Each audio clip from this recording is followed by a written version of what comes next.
Welcome to the Lighthouse Podcast, a resource created by Lighthouse Family Retreat to strengthen families living through childhood cancer.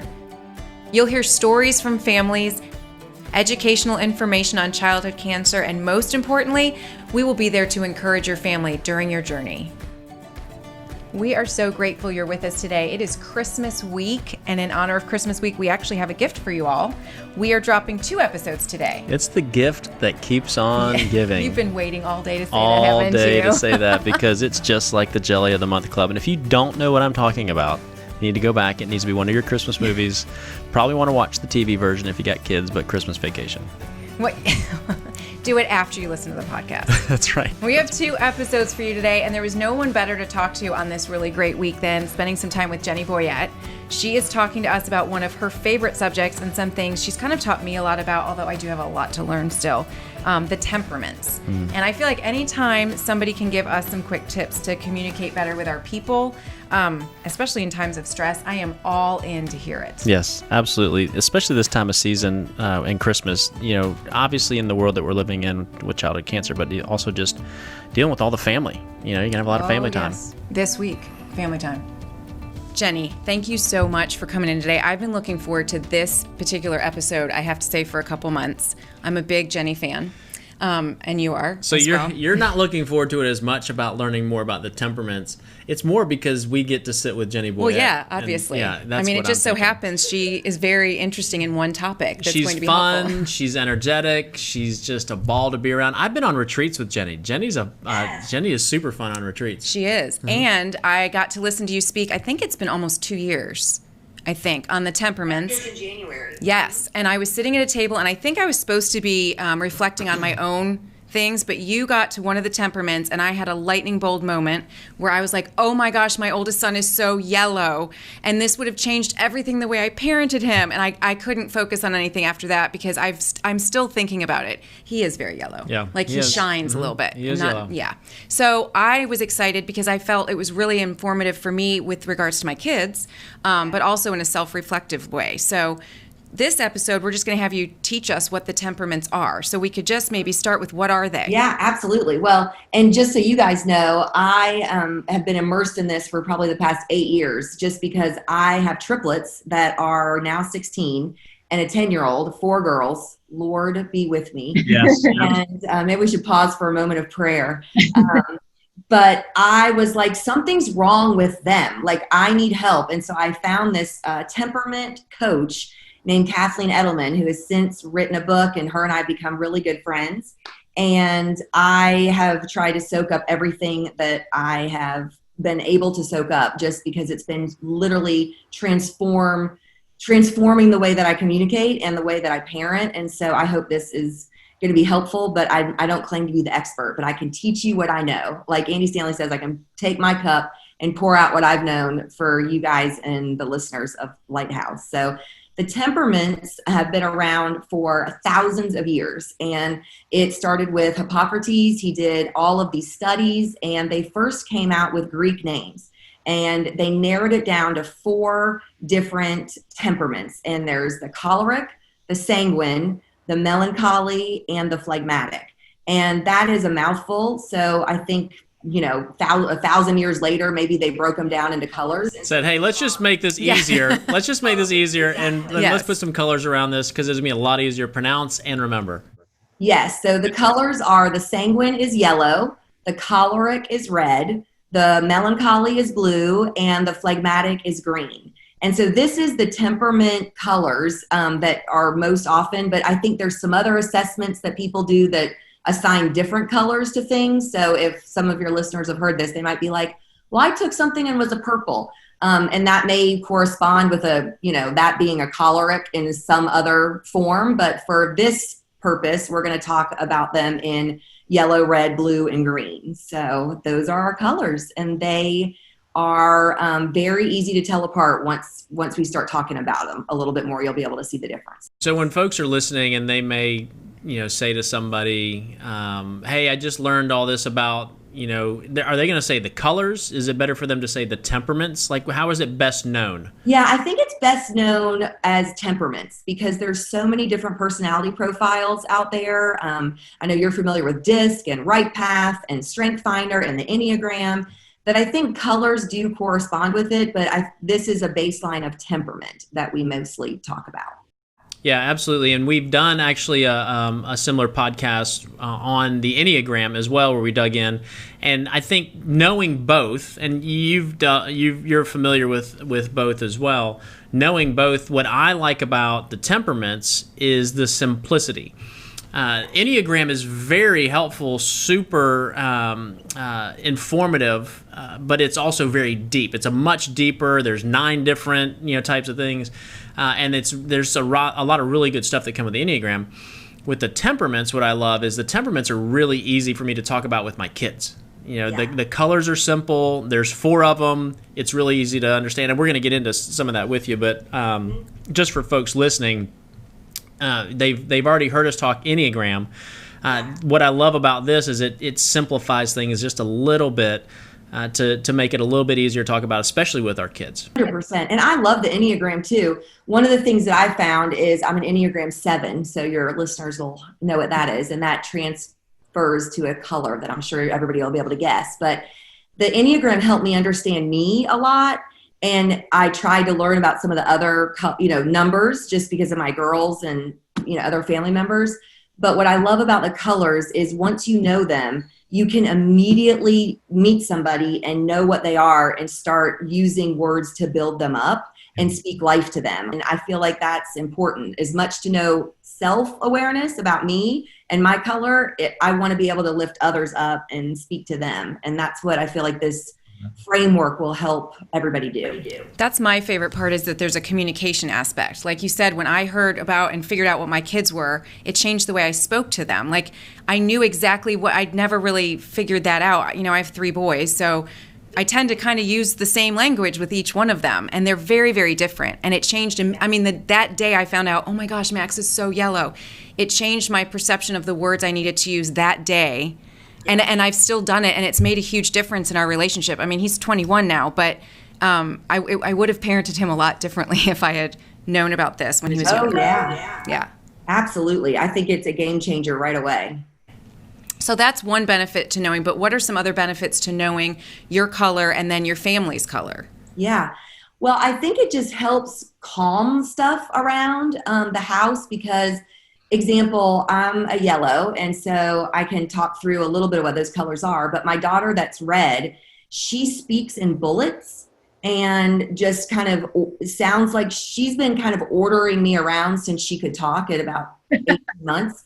And I was offended by that. And so I would react in a way that's like, I'm in charge, mommy's the boss. Blah, blah, blah. And once I knew that was really a gift of hers, I felt like I was able to channel it and pull out her strengths. And so it literally just changed the dynamics in our house of what I would almost be offended by and then what I could give grace by and help me channel what the strengths are from her temperament so that she can become the best version of herself, because we can work out of either our strengths or our weaknesses. And knowing that about somebody helps you then bring out their strengths and have grace for their weaknesses. Before we start to get in, because I know folks are probably wondering, okay, what do these colors actually mean? Before we get into the colors, are these things hardwired? Are you born this way? Do you learn to be a certain way? Can your environment influence it? Like, how does that play in as you're thinking about how the temperaments play out? Yeah. Well, Kathleen would say, and what I feel I have seen since I've been immersed in this, is you are born hardwired with a temperament. And it is your innate wiring from God, and it is unchangeable. So when you think of things like your voice, your fingerprint, your hair color, your eye color, these are things which I realize women, we can change our hair color and our eye color. But ultimately, if we didn't, I would be a lot less blonde right now. So it's really what your innate wiring is. So it's unchangeable. It's going to be your natural response to things is going to be your temperament. Now, your personality that is changeable. So just like, I said I could change my hair color, those are things that matter, of like your birth order or the culture, like what area of the country do you grow up in? What's your religion? And just your life experiences. If your parents got divorced, these families, you're going through childhood cancer or experiencing a family member or a friend that's dealing with that. Those are all things that are going to affect your personality, but your hard wiring is going to be your temperament. So if it's hardwired, can you find out your kid's, temperament pretty young, or is there an age where it kind of shows up more? Yeah, that is a great question. I think when you know this, and depending on what it is, we try not to label the kids too early, right? Just because they are evolving. But yes, there is a lot that you can tell from kids very early on. I would say the earliest that I've seen is maybe about like 10 or 11 months that they're starting to really communicate, or they're just determined to walk. In fact, someone sent me a picture the other day of their child, and they had lined up their, I think they were maybe about a year, all their like binkies is what they called them, their pacifiers, like in their crib. And they were all perfectly organized.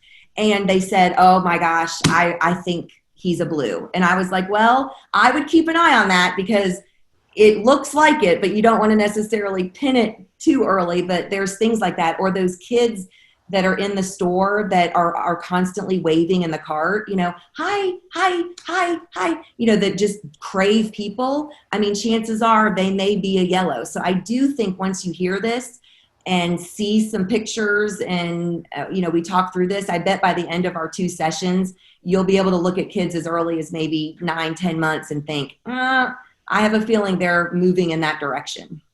Wow. Yeah. I think something I learned too, Jenny, when I was going through this, and I think for those listening, especially spouses, if you're listening, it can be really easy when you start hearing stuff to kind of start, throwing an elbow, and like, hey, that is totally you. And I think what I learned, and you can speak to this, is focus on you, right? Listen for you first.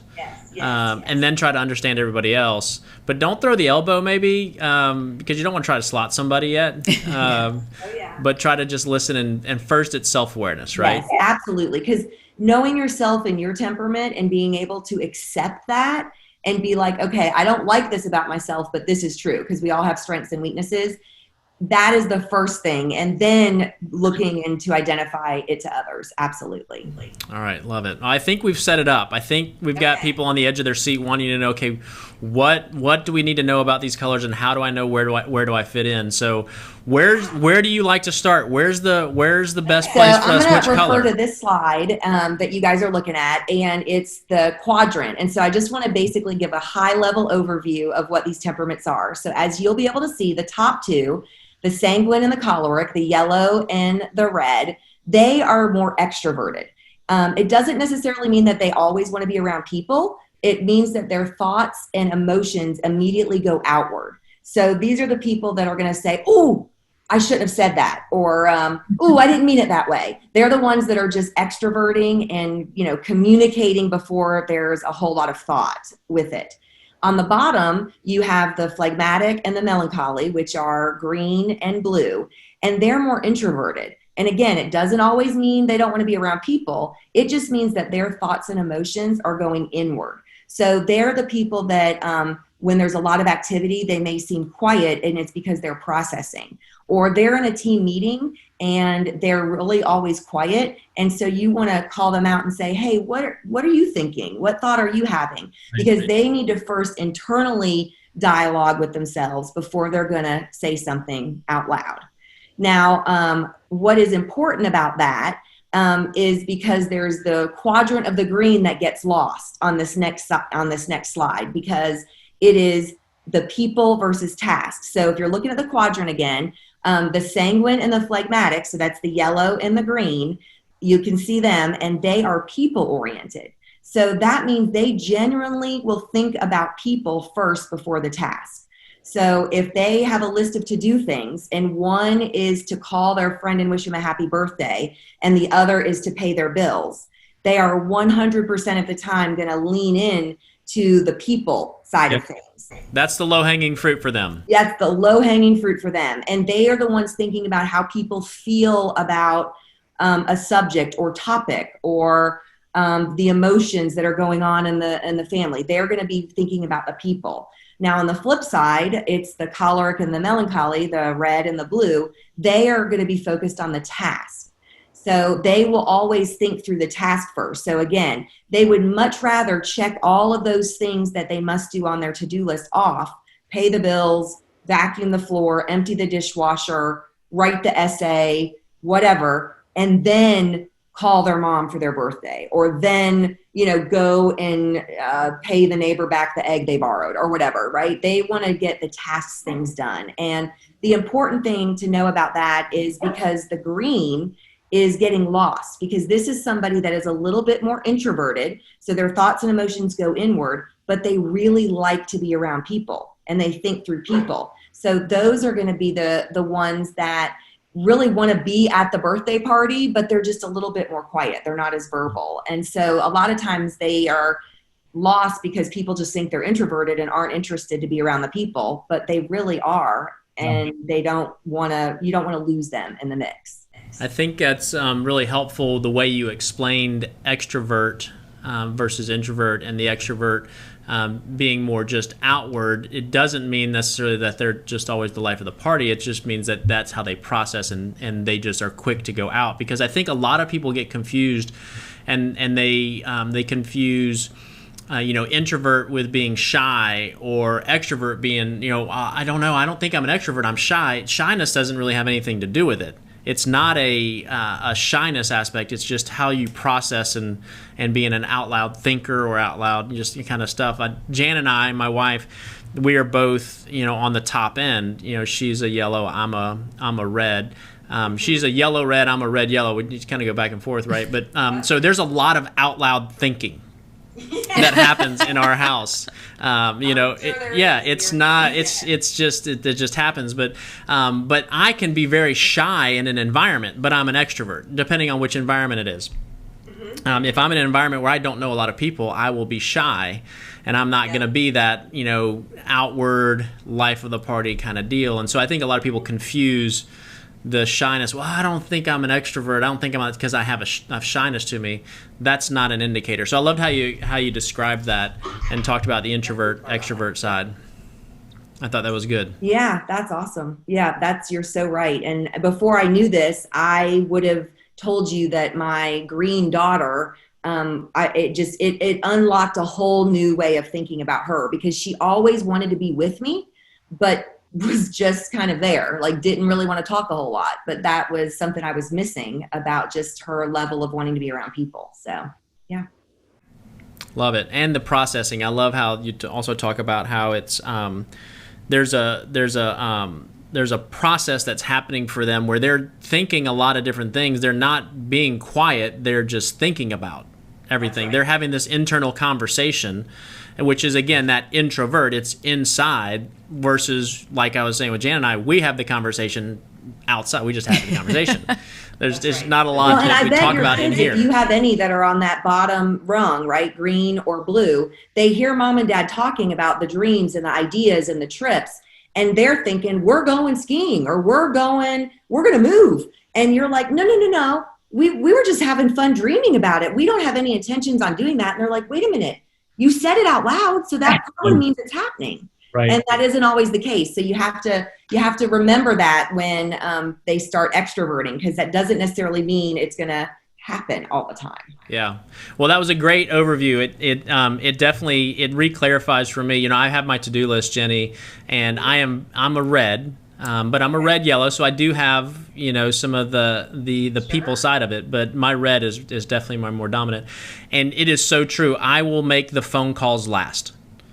Any phone call, it's last on my to-do list. Even if it's a higher priority, I'm going to check off some of the other things first, just because I can, and I need a little momentum, and I'd rather do it, and then I get to the phone calls. So love a to-do list. Because reds are so oriented on completion of tasks and productivity, that it's easier to measure those types of tasks than it is to measure the success of a relationship. And so a lot of times that's where the red, even if it's a phone call that is going to be helpful, it's probably an intangible measuring of, is this moving the ball down the court, right? Unless it's, I'm going to call to book the room for the party. Then that's a task. So that's a phone call you probably wouldn't avoid or wait till the end to do.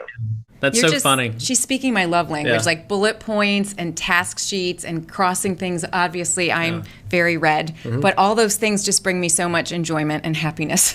Jenny, I'll add things to my to-do list that are already accomplished that day. Yes, because then you get to check them off. Yes. Yeah. I'm sure some of your listeners are like, preach, that's it. I mean, that is absolutely how it works. And there's a difference of why we do that. So you're a red and you want to look productive, and I'm a yellow. And so if I've created a to-do list and I've probably color coordinated it, I'll write it on there just because I want to doodle and do a cute little swirly check off on my to-do list, not because I'm, trying to get more things done necessarily. So it's just interesting when you know the temperaments, and then you can really find out the why behind somebody doing something. It just is like, poof, you just know so much more about them.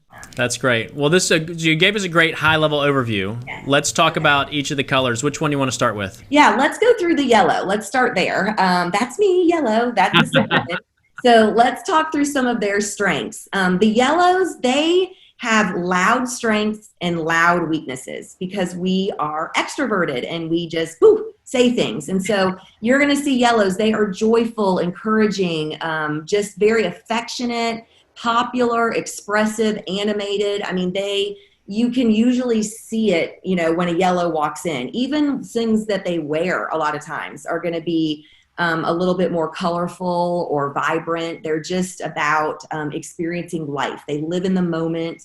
However, knowing all of their strengths, they do have some weaknesses. And we can be compulsive talkers. We can be loud. We hate to be alone. We also can interrupt. Imagine that. See how I do on this podcast, right? And we can be scatterbrained. So I love it when I learned this. Kathleen, the expert, Kathleen Edelman said, Jenny, I bet you're the one with all your girls in school. You're the very first to raise your hand to volunteer in their class and all that. And I'm like, oh yeah, man, I want to do all that. And she said, have you ever forgotten to show up? And I was like, oh yeah, I totally have. I totally have. I mean, I'm the mom at the soccer game that's so excited, and then halftime comes and they're like, oh, you were on snack duty. It's like, oh my gosh, hold on, let me run to Kroger really quick. So they bring a lot of fun and they live so in the moment, but a lot of times they're just not planning ahead a whole lot of times. So those are our lovely yellows that speak the language of people and fun. They just are all about people and all about fun. And you'll hear them using some of those words a lot of times. So how do I encourage a yellow?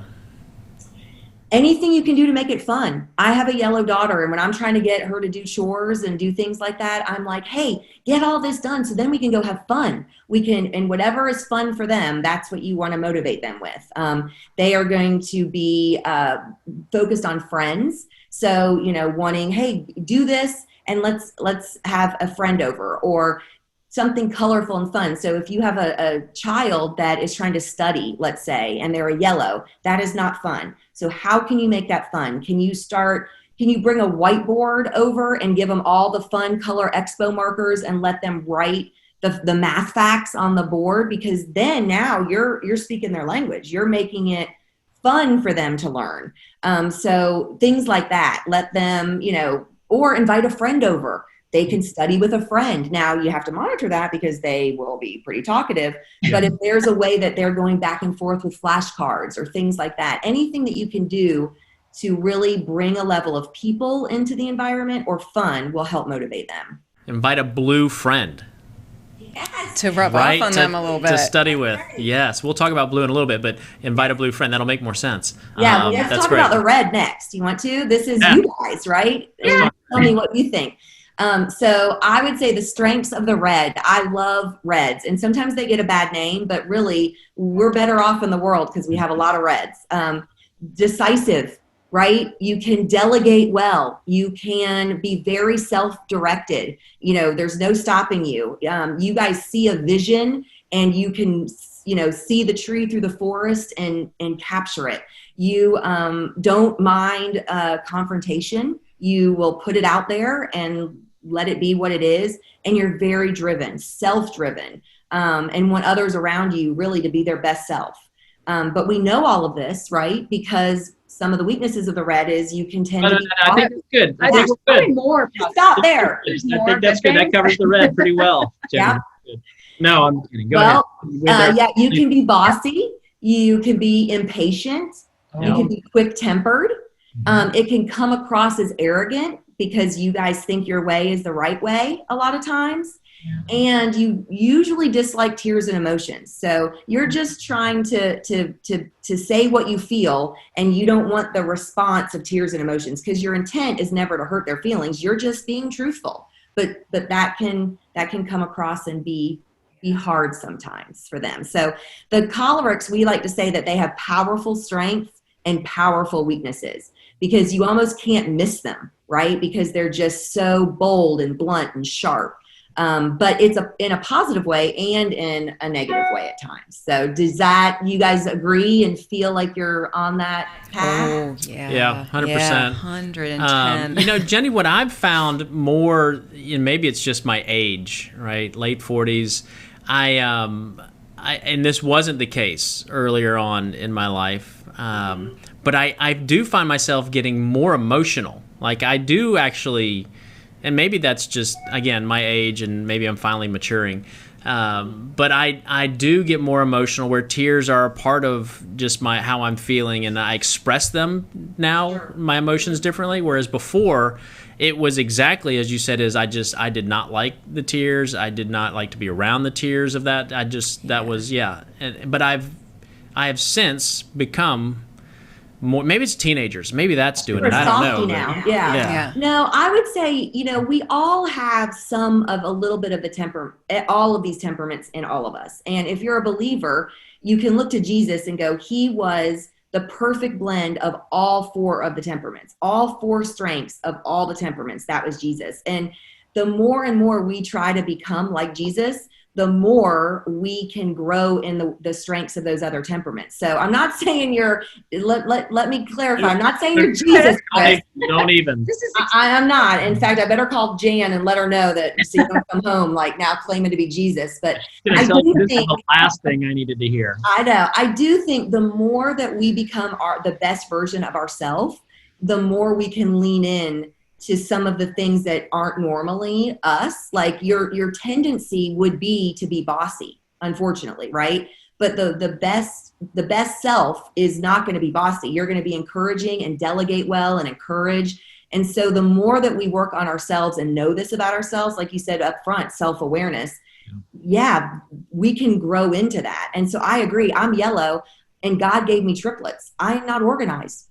I had to figure that out, right? Pretty quickly. I mean, I had 3 notebooks and I was writing down when they pooped, when they peed, because I couldn't remember what was going on. So I do think we can have learned behavior in areas. And as we grow and become our best self, we will absolutely see things. And I mean, one of the funny things is someone said to me recently, like, you're more organized. I see you way different than a yellow. And I actually took that as a compliment because I don't want to be scatterbrained, right? I want to be a little bit more organized and intentional and plan. And I think that I could grow in that as I become the best version of me. Yeah.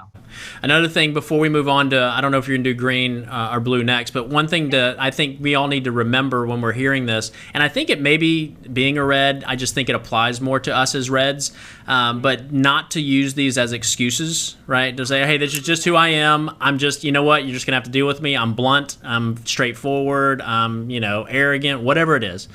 That it can't be an excuse, right? We've got to learn how to manage that so it doesn't always come off across to others. I like to say you can't use it's not good to use your temperament as an excuse or a weapon. Yeah. Because that is, you've got to grow and you want to become the best version of yourself. And gosh, how terrible is it if you're just bossy and you're like, that's just who I am.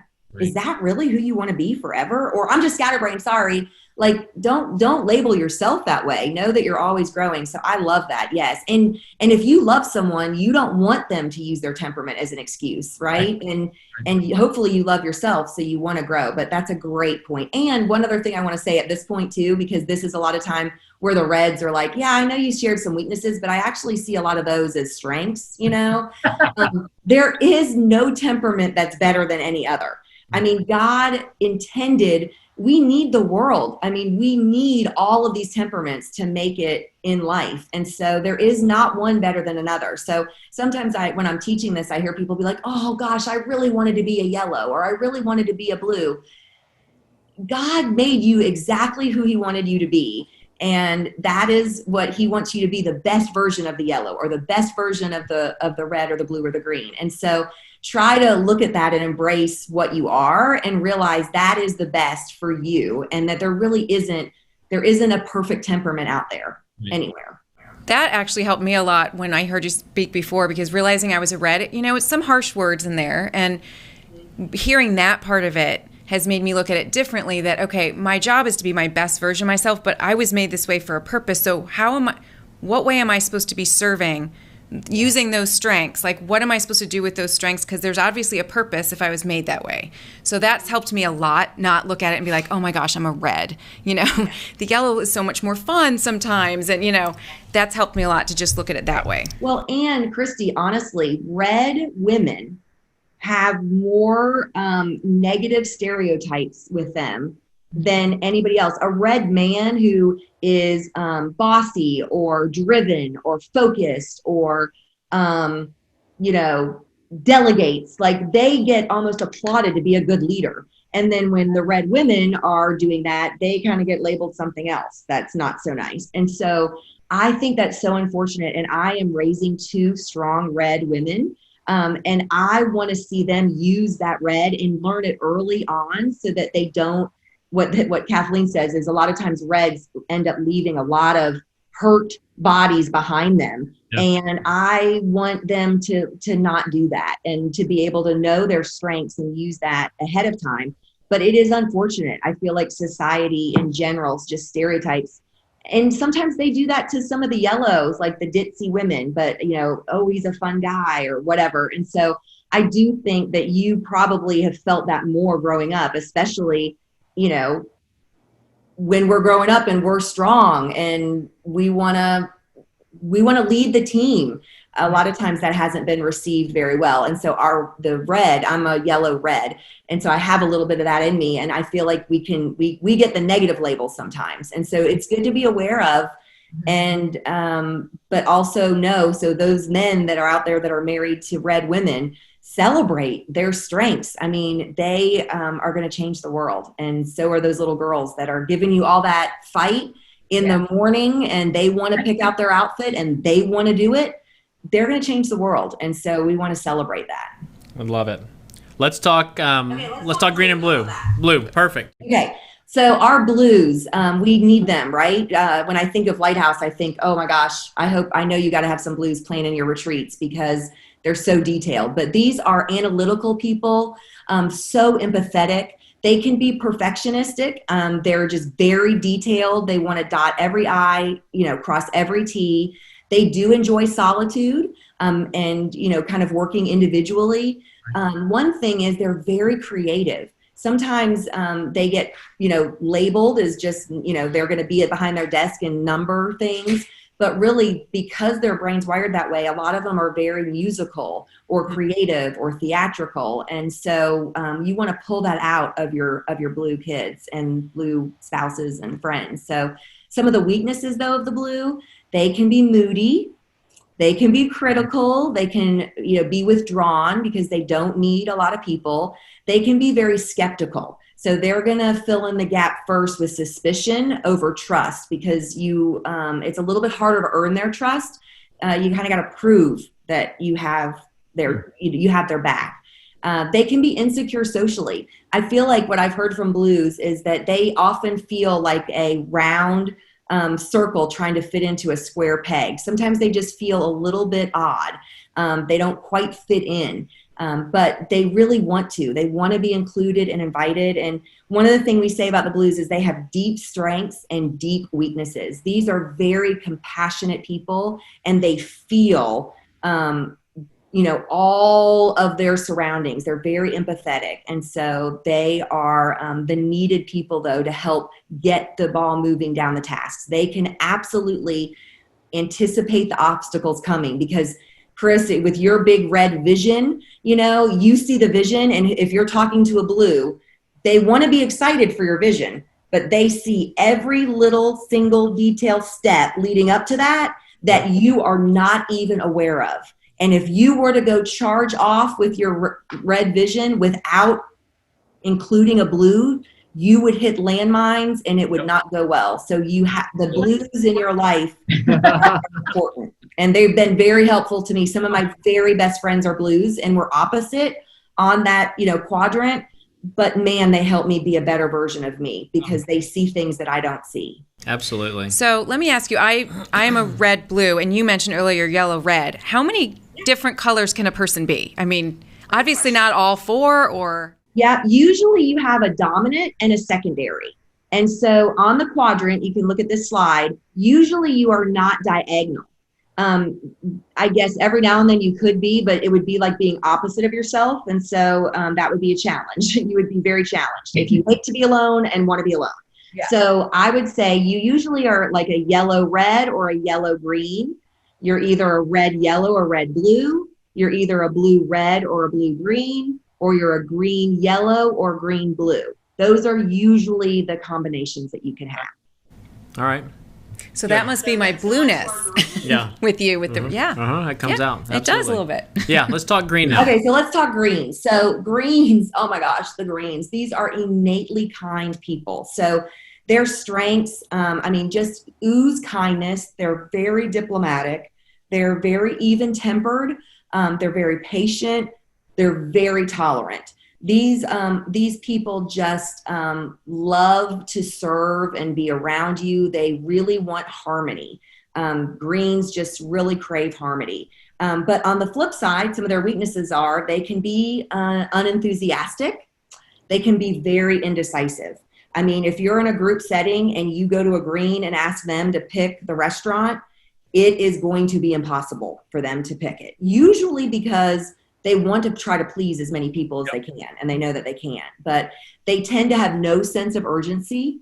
They do resist change. They really like, routine, and they can be very stubborn. In fact, I have, like I said, red daughters, and I have a green daughter, and my green daughter is way more stubborn than my red. So they can make a red look like a kitty cat. So when a green digs in and is like, I'm standing my ground, you will almost think they're red because they just can be the most stubborn on the chart. But they're also, on the flip side, the most kind. One of the things that we say about the greens are they have peaceful strengths and peaceful weaknesses, because they really just want peace. That is what the language that they speak. Yeah. So I remember back now with yellow, it was loud, right? Yeah. The red was, what was their word? Powerful. And then blue was deep. And then the green is peaceful. Yes. I like those. Those are great. Jenny, this was a great overview, and then digging into the colors. We're going to come back with you on a second episode, and we're going to dive in a little bit deeper and talk about how does all this equate to parenting, to even marriage relationships, and then even just thinking through crisis with a lot of our families going through childhood cancer. How do we best navigate relationships? That's an important one, because honestly, in crisis, when you're alone or in crisis, your temperament kind of almost goes on steroids. And so I think we will absolutely talk about that next time, because knowing this information is a game changer, and I'm honored and thrilled to be able to share it with you guys. Well, Jenny, this one's been great. Thank you so much for giving us a great overview, and we will see you on the next episode. So make sure you keep listening to finish up this conversation that we started with Jenny. And we are so grateful you guys are listening with us today. If you've got questions about Lighthouse and who we are and what we do, be sure to check us out at lighthousefamilyretreat.org. And also, if you haven't already, go out to wherever you're listening to the podcast and rate and review. That's going to help others find us when they're searching for podcasts on childhood cancer. And we will see you later on the next episode of the Lighthouse Podcast.